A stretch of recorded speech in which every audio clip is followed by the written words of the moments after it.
As we speak today, we have two senators that are always on the limelight. This is Edwin Sifuna of Nairobi and of course Senator Richard Onyonka of the Kisii County. Now, as we speak today, I want to talk on Edwin Sifuna on this video to be specific. Why am I doing so? Edwin Sifuna is a member of ODM party who was elected by the majority in the Nairobi senatorial race. And then later on, we have the ODM party led by Raila Odinga, which joined government. Then now Edwin Sifuna has acted uniquely from all other ODM leaders.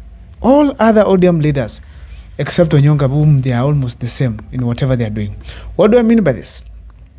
Edwin Sifuna has been constantly criticizing the government. In everything that the government does that is not right, he has to question. Let's start from the Adani deal. He questioned about it. He asked you people, why are you doing this and that? We need this and this about the Adani deal. We want things done the right way according to the law. And even when we saw the cabinet secretaries, that is Chirichiri and Murkomen, facing the committee in the Senate, Edwin Sifuna, of course, and Onyonka were in the forefront, questioning the issues to do with Adani seriously. Now, later on, after the government had taken some ODM members, in short, ODM had joined the government, we had even some cabinet secretaries joining Ruto's camp, now going to the Senate for questioning. And whenever they came to the Senate for questioning, we had Edwin Sifuna on them. Edwin Sifuna questioned them, asked questions just like any other senator could have done, and actually was so detailed to an extent that even told Mbadi to stop joking with the Kenyans. That is my own words, but that is the statement that he was passing, where Mbadi was even annoyed and even almost exchanging words with Edwin Sifuna. Now, why am I talking about this? Recently, as ODM Sifuna has continued doing this, we saw him in Homa Bay tell Raila Odinga that we are going to continue to criticize the government as we do. We are going to remain as ODM. Those are his own words. And he's going to give Baba the ODM party that he left him. In that kind of a statement, he was passing a message to the cabinet secretaries under the ODM ticket. Those people who are nominated by Raila Odinga, given to Ruto, and then Ruto appointing them as CSS. Those are the ones that Edwin Sifuna is addressing here. Why am I saying so? Most of the ODM members, including Ruto himself, they have been very uncomfortable with the way Edwin Sifuna is constantly criticizing the government. To an extent that Aladwa told Sifuna that the president has called us to go to State House.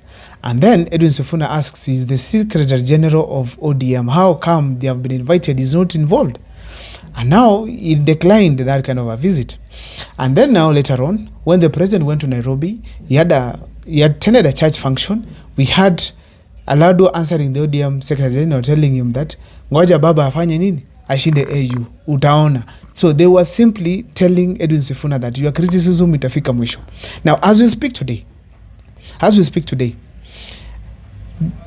none other than Opiyo Wandayi, the Cabinet Secretary for Energy, has come out to speak against Edwin Sifuna. Before I take you through on what the Cabinet Secretary said, let's look at the tweet made by Edwin Sifuna. Now, Edwin Sifuna said, there are some leaders within ODM who seem to have forgotten the core principles of the party. They are now claiming to be tired of defending the rights of Kenyans. To such leaders, if you are tired, leave ODM and join Ruto in UDA. As for me, I'll always stand for the truth. If something is wrong, I will not hesitate to say it is wrong. That is Edwin Sifuna speaking to the cabinet secretaries and the entire leadership of ODM. Now, let's listen to what Opiyo Wandayi is saying. There is a time for everything, and that is what our people must understand. Nobody has stopped you who is outside the cabinet, from criticizing the government. You can continue criticizing it until the cows come back home. And do it properly. Because I also want to be criticized. I want to be critiqued as a member of the executive for me to deliver services properly. But don't expect me to join you in criticizing the executive. That can't be my work. If it is your work, do it. Do it properly. Do it properly. as I do mine, which is to execute. Now, if you can hear critically, Opiyo Wandayi is also addressing someone. Who else is criticizing the government except Edwin Sifuna? Who else is criticizing the government except Edwin Sifuna? Now, from this kind of exchange of words, messages being passed here and there are few things I'm able to learn from here. The first one is that probably ODM is going to kick out Edwin Sifuna. It's going to kick out Edwin Sifuna so that he can be able to go to another party that he feels like. And you guys, do you think that if Edwin Sifuna is kicked out of ODM, he's going to die politically? According to me, no. Why am I saying so? Edwin Sifuna has the favor of the youth of this country because of the senator he has been ever since he took charge of Nairobi. That's the first thing. He has been speaking on behalf of the public, and the youths have been watching on how Edwin Sifuna has been doing well. Even before we had the ODM party joining the government, we had Edwin Sifuna destroying the UDA MPs and senators in various mainstream medias like Citizen TV, where we had even actually UDA declaring that they are not going to attend any debate that Edwin Sifuna is included. This was a clear indication that the knowledge in Edwin Sifuna was terrifying the entire UDA. So therefore, Edwin Sifuna has been doing the Lord's work ever since he has been speaking about the issues that concern the common mwananchi. So therefore, defeating defeating the Sifuna in Nairobi is not going to be easier. Now, someone might question that, how about Raila Amolo Odinga's hand?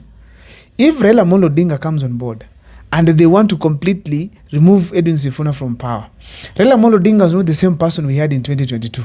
It's not the person who had the youths behind him. It's not the person who had the kisses, the canvas in Nairobi. It's not the same person. It's not the person who has the lawyers behind him, because he betrayed the country by joining William Ruto at the time when he needed change in governance in this country. He must not have joined William Ruto. He could have at least even ensured this governance. Anyway, let me just leave about the issue of Raila Amolo Odinga joining government, but let me talk about Edwin Sifuna. So therefore, Raila Amolo Odinga does not have the influence that he has that is going to control the voting patterns in Nairobi anymore, unless he's on the ballot. What I can say here critically, it is that Edwin Sifuna will get the votes, just like Babu Wino can get votes in Embakasi without Raila Amolo Odinga. Comfortably. Because these are people who have built themselves. Now, if you look at Edwin Sifuna, today I saw a clip where he was with none other than Kalonzo Musyoka to a function. That's a clear indication that probably is aligning himself to Kalonzo's side.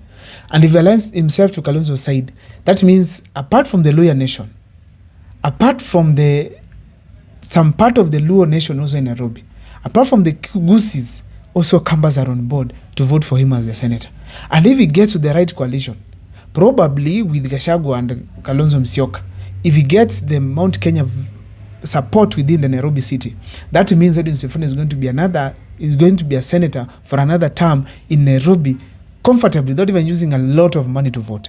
And that is likely going to happen come 2027. However, there's always money that's needed for campaigning, which I have strongly believe that Raila did not give. It's Edwin Sifuna's campaigns that he did, and probably the person he had been before, and also being the Secretary General for the ODM party gave him some strength. So the fact remains that, according to me, Edwin Sifuna is not going to die politically.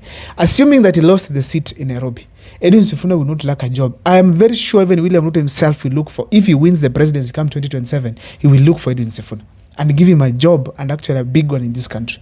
If he does not look for him and then Matiang'i wins the election, Matiang'i will look for Edwin Sifuna as among the first people to give them seats, even if it's Kalonzo. Apart from that, Edwin Sifuna can still get a nomination. And that is very okay, because Edwin Sifuna is so knowledgeable. He's a young man whom we need to nurture as a country so that at least we can have better leaders. When Raila, the Kalonzos, the Wetangulas, the Mudavadis, the Rutos have all gone, I think Edwin Sifuna will be the people we'll be having in this country. My name is Abel Mukwa. See you next time for more videos. Let me see your opinions on the comment section.